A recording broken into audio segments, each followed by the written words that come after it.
وأن المساجد لله فلا تدعوا مع الله أحدا.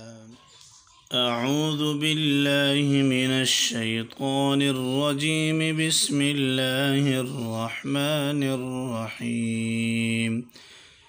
ما كان للمشركين أن يعمروا مساجد الله شاهدين على أنفسهم بالكفر، أولئك حبطت أعمالهم وفي النار هم خالدون.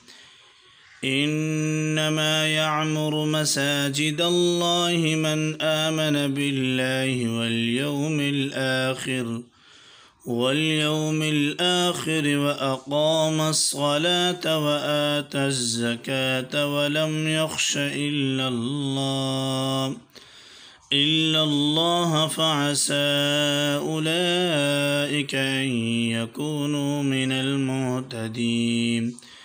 أجعلتم سقاية الحاج وعمارة المسجد الحرام كمن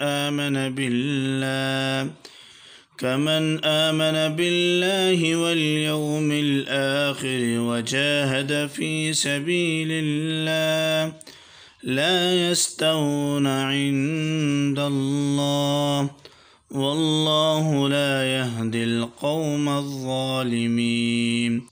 الذين آمنوا وهاجروا وجاهدوا في سبيل الله بأموالهم وأنفسهم أعظم درجة عند الله، وأولئك هم الفائزون.